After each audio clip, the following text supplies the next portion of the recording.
ان کو بھی ہر جلسہ ہر جلوس کے موقع پر ان کو یہ کہا گیا کہ آپ قیادت کے بیانیے سے اختلاف کر لیں, آپ پارٹی کو چھوڑ دیں, آپ قیادت کو چھوڑ دیں, آپ ایکٹیویٹیز میں حصہ نہ لیں, آپ زیر زمین چلے جائیں.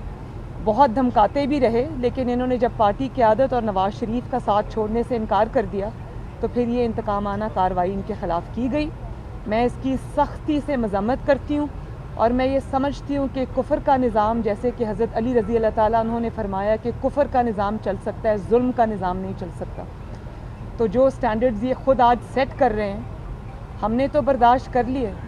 ہماری اللہ کے فضل و کرم سے 4 سال کی جبر کے باوجود, ظلم کے باوجود, انتقام کے باوجود مسلم لیگ نون سٹینڈز یونائٹڈ. اللہ تعالیٰ کے فضل و کرم سے نواز شریف کے بیانیے پر انہوں نے لبیک کہا اور اپنی وفاداریاں تبدیل کرنے سے انکار کر دیا. مسلم لیگ کی ہسٹری کے اندر شاید یہ پہلی مرتبہ ہے کہ مسلم لیگ نے ظلم کے آگے, جبر کے آگے, حکومت وقت کے آگے جھکنے سے انکار کر دیا, ٹوٹنے سے انکار کر دیا. تو یہ تو ایک تاریخی ناکامی ہے جو عمران خان کو اور اس کے سارے حواریوں کو فیس کرنی پڑی. انشاءاللہ تعالیٰ آگے بھی ناکام ہوں گے. لیکن میں ایک اور بات بتا دوں کہ مسلم لیگ نون ایک وہ جماعت ہے جس کی جڑیں ہیں عوام کے اندر. اس میں یہ افضل کھوکھر صاحب اور سیف کھوکھر صاحب جیسے وفادار میاں صاحب کے بااعتماد ساتھی بھی ہیں, اور مسلم لیگ نون کی پورے پاکستان کے اندر بہت مضبوط جڑیں ہیں ماشاءاللہ. لیکن تحریک انصاف کا ایسا کچھ نہیں ہے, اور وہ ایک ون مین شو پارٹی ہے, اور جب وہ انسان کمزور ہوگا, ختم ہوگا, جو کہ ہمیں نظر آ رہا ہے, تو یہ پارٹی ٹوٹ کے بکھر جائے گی. مسلم لیگ نون پہ توجہ کرنے کی بجائے ذرا اپنی توجہ آپ کائنڈلی اپنی جماعت کی طرف کریں. اور یہ جو 15-16 لوگوں کا کل گروپ ہے جس نے اپنی ہی پارٹی کے اوپر تحریک وہ جو ایک عدم اعتماد کا جو انہوں نے اظہار کیا, اب اپنی پارٹی پہ توجہ دیں, کیونکہ آگے آگے جب الیکشن آ رہا ہے اور لوگوں کو نظر آ رہا ہے کہ الیکشن جنرل الیکشن آنے والا ہے, تو اس کے اندر کوئی بھی تحریک انصاف کی ٹکٹ لینے کو تیار نہیں ہوگا. تبھی آپ یہ دیکھیں گے کہ نہ یہ کوئی جلسہ کر سکتے ہیں, نہ یہ عوام کے اندر جا سکتے ہیں. جب بھی یہ ان کے وزراء اور یہ عوام کے اندر جاتے ہیں, ان کو بہت بڑے ریاکشن کا سامنا کرنا پڑتا ہے. اور آگے آگے جو حالات ان کے لیے آ رہے ہیں, اس کے لیے ان کو اپنی پارٹی پہ توجہ دینی چاہیے. مسلم لیگ نون کو چھوڑ دیں, اس میں یہ تاریخی ناکامی اور شرمندگی کا سامنا کر چکے ہیں. اللہ تعالیٰ نے کا بڑا فضل ہے, مسلم لیگ نون آج بھی پوری آب و تاب کے ساتھ کھڑی ہے. انہوں نے پوری 4 سال سے ہتھ کنڈے آزما لیے, کچھ کامیاب نہیں ہوا. انشاءاللہ تعالیٰ اب ان کی اپنی باری ہے. مریم صاحب یہ بتا دیں کہ کھوکھر صاحب جو عدالت میں جا رہے ہیں, کیا یہ ذاتی حیثیت میں عدالت جائیں گے یا مسلم لیگ نون اس کیس کو ٹیک اپ کر رہی ہے؟ نہیں, مسلم لیگ نون تو سیاسی طور پہ اس کیس کو ٹیک اپ کرتی ہے. جو اگریوڈ پارٹی ہے, جو افیکٹڈ ہے, آبویسلی کورٹ تو وہی جائیں گے. لیکن ہماری پوری مورل سپورٹ, سیاسی سپورٹ, جماعت کی سپورٹ, لیڈرشپ کی سپورٹ ان کے ساتھ ہے. اور میرے کسی بھی رکن پر جہاں ظلم ہوگا, جہاں زیادتی ہوگی, میں چپ نہیں رہوں گی, میں ان کے ساتھ کھڑی ہوں گی. میڈم کیونکہ پی ڈی ایم کے پلیٹ فارم پہ بہت بڑے جلسے ہوئے اور حکومت اب کہتی ہے کہ پی ڈی ایم جو ہے وہ آپس میں ان کے اب جھگڑے ہو گئے ہیں, یہ حکومت کی خالی خام خیالی ہے. اور دوسری بات یہ کہ 2021 آپ سمجھتے ہیں کہ یہ الیکشن ایئر ہے؟ حکومت کی خام خیالی نہیں ہے, یہ حکومت کی خواہش ہے جو دم توڑتی ہوئی نظر آ رہی ہے. ظاہر ہے پی ڈی ایم ایک 10 جماعتوں کے اوپر مشتمل ایک الائنس ہے جس میں ہر جماعت کا اپنا منشور ہے, ہر جماعت کا اپنی سوچ ہے, ہر جماعت کا اپنا ایجنڈا ہے. لیکن میں یہ سمجھتی ہوں کہ مثالی اس وقت جو ہے وہ کوآرڈینیشن ہے. ہر ایشو کو بیٹھ کے ہم ڈسکس کرتے ہیں اور کوئی ال فیلنگ نہیں ہے, کوئی اختلاف نہیں ہے.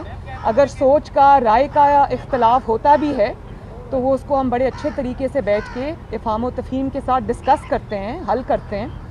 اور جہاں تک حکومت کا سوال ہے تو حکومت کی وہ کیا کہتے ہیں نا کہ ہزاروں خواہشیں ایسی کہ ہر خواہش پہ دم نکلے. یہ ان کی خواہش تو ہو سکتی ہے کہ پی ڈی ایم میں کوئی ٹریک نظر آ جائے یا پی ڈی ایم کے اندر کوئی ان کو تھوڑا بہت بھی جھول نظر آ جائے, لیکن انشاءاللہ تعالیٰ حکومت کی یہ خواہش کبھی پوری نہیں ہوگی. یہ بتائیے گا کہ آپ کے جب بھی کھوکھر برادران پر برا وقت آتا ہے, رانا ثناء اللہ پنجاب کی سطح پر آتے ہیں, آپ آ کر انہیں ریسکیو کرتی ہیں, ان کی بات جو ہے اعلیٰ حکام تک پہنچاتی ہیں.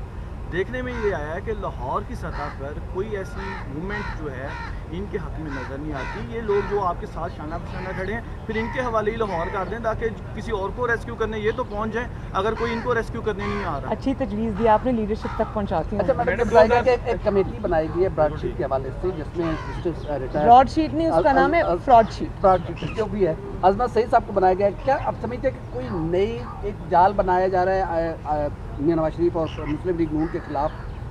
نہیں, یہ جال نیا نہیں ہے, جال بہت پرانا ہے. یہ جال کے اندر بہت بڑے بڑے سوراخ ہو گئے ہیں, جس کو پھنسانے کی کوشش کرتے ہیں, یہ جال الٹ کے انہی کے اوپر آتا ہے. تو جسٹس عظمت سعید صاحب جو ہیں, ان کو کون نہیں جانتا کہ کتنی انہوں نے نیک نامی کمائی تھی جب وہ سپریم کورٹ کے سٹنگ جج تھے, اور انہوں نے جس طرح سے پرسنلی ذاتی طور پہ اثر انداز ہو کر انہوں نے جے آئی ٹی بنوائی. انہوں نے واٹس ایپ کالز کی, جس جے آئی ٹی کو بدنام زمانہ جے آئی ٹی کو آج تک واٹس ایپ زدہ جے آئی ٹی کے نام سے یاد کیا جاتا ہے, اس کے بانیوں میں ان کا نام شامل تھا. اور انہوں نے پرسنلی واٹس ایپ کالز کی, اور انہوں نے ڈفرینٹ جو محکمے تھے جہاں سے انہوں نے اپنے ممبرز لینے تھے جے آئی ٹی کے, تو انہوں نے اپنی ذاتی پسند ناپسند وہ لوگ جو ان کے زیر اثر تھے, جن کے ساتھ وہ کام کر چکے ہوئے تھے, جن کو وہ سمجھتے تھے کہ وہ ان کے من پسند فیصلے دیں گے, ان کے انفلوئنس میں ہیں, انہوں نے ذاتی طور پہ اداروں کو واٹس ایپ کالز کر کے ان کے نام جے آئی ٹی میں شامل کروائے. تو وہ جو ایک منتخب حکومت کے خلاف سازش تھی, ایک منتخب وزیر اعظم کے خلاف سازش تھی, اس میں وہ بہت بڑا اس کا حصہ تھے, اس کے کرتا دھرتا تھے. اور اس وقت وہ جب یہ چیز اوریجنیٹ کی, یہ براڈ شیٹ والی, اس وقت وہ نیب کے آفیسر تھے, نیب کے عہدے پہ فائز تھے, وہ اس کے لانے والوں میں سے تھے. تو جو شخص اس سب چیز کا ذمہ دار ہو, جو پاکستان کے اربوں روپے جو ہیں وہ ایک فراڈ کی نظر کر دیے گئے. اور کیا نام ہے جی کل ان کا جس کا اسٹیٹمنٹ آیا تھا, نہیں, فاروق اعظم صاحب. کل فاروق اعظم صاحب نے خود ہی کہہ دیا کہ ہمارے جو ساری وہ $1 ارب کا جو ایک مضحکہ خیز ایک الزام نواز شریف پر لگا تھا باقی سارے الزامات کی طرح, اس کی کلئی انہوں نے خود ہی کھول دی. انہوں نے کہا جی وہ اسپیکولیشنز پہ بیس تھا. تو اب آپ خود ہی سوچ لیں کہ انہوں نے یہ نواز شریف کو بدنام کرنے کے لیے ایک نیا اسکینڈل کھولنے کی کوشش کی تھی, لیکن الٹا وہ ان کے سر پہ پڑ گیا.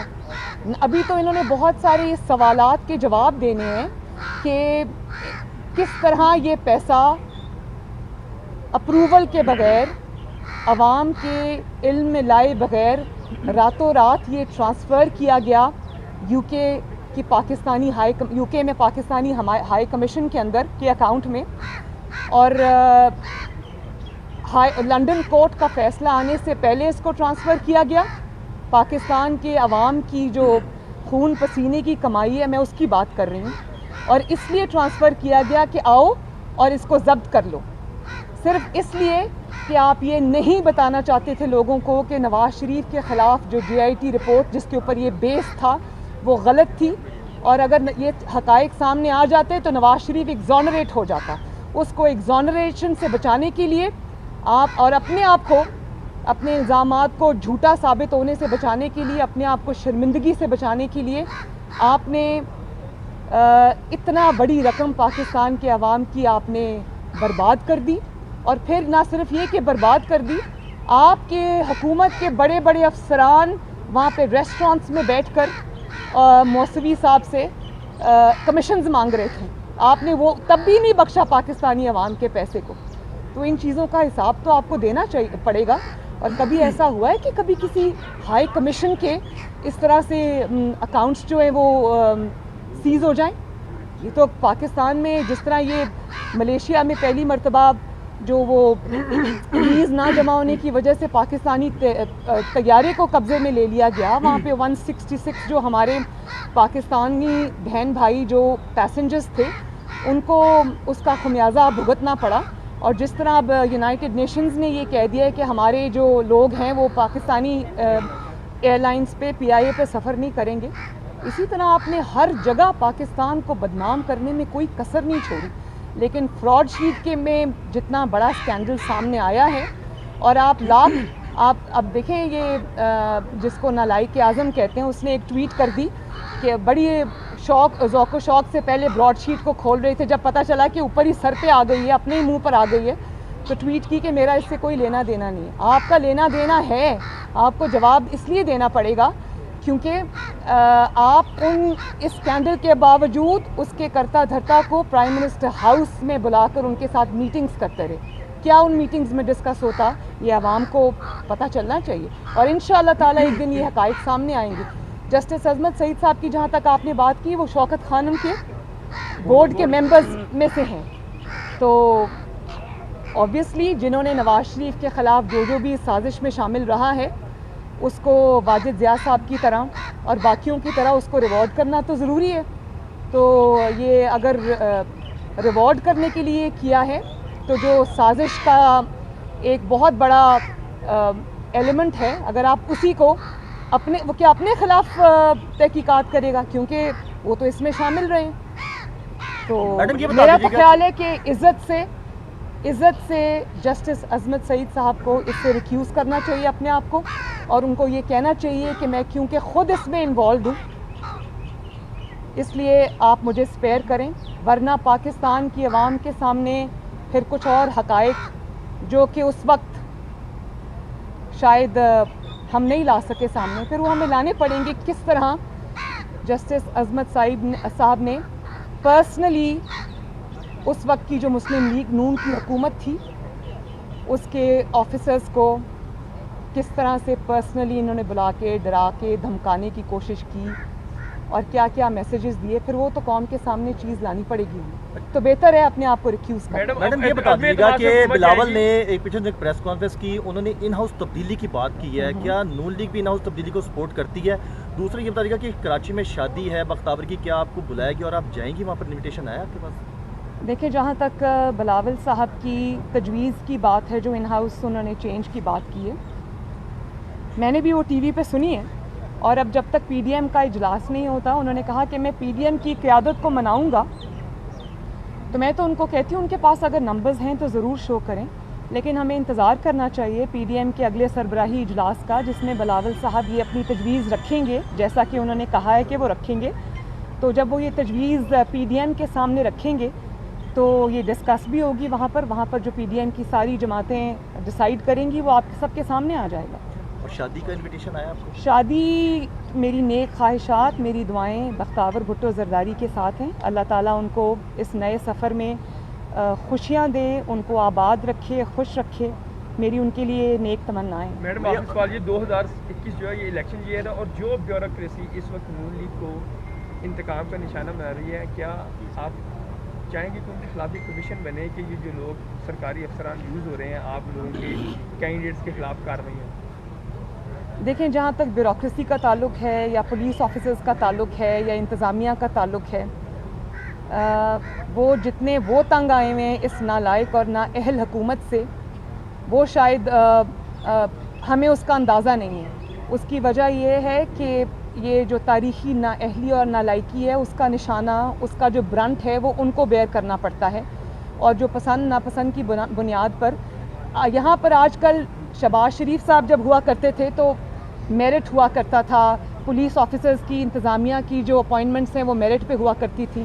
لیکن اب یہ ہوتا ہے کہ جہاں پر ضرورت ہوتی ہے، جیسے جب کھوکھر برادران کے اوپر اٹیک کرنا تھا، تو یہ پھر یہ دیکھا جاتا ہے کہ کون سا جو پولیس آفیسر ہے یا کون سا جو عہدیدار ہے وہ بہتر طریقے سے استعمال ہو سکتا ہے. تو وہ یہ سمجھتے ہیں، بیوروکریسی بھی یہ سمجھتی ہے، پولیس آفیسرز بھی یہ سمجھتے ہیں کہ انتقام کے لیے وہ استعمال ہو رہے ہیں، اور یہ برنٹ جو ہے وہ ان کو بیئر کرنا پڑے گا. آبویسلی لوگ چہرے دیکھ لیتے ہیں، پہچان لیتے ہیں، مارک کر لیتے ہیں.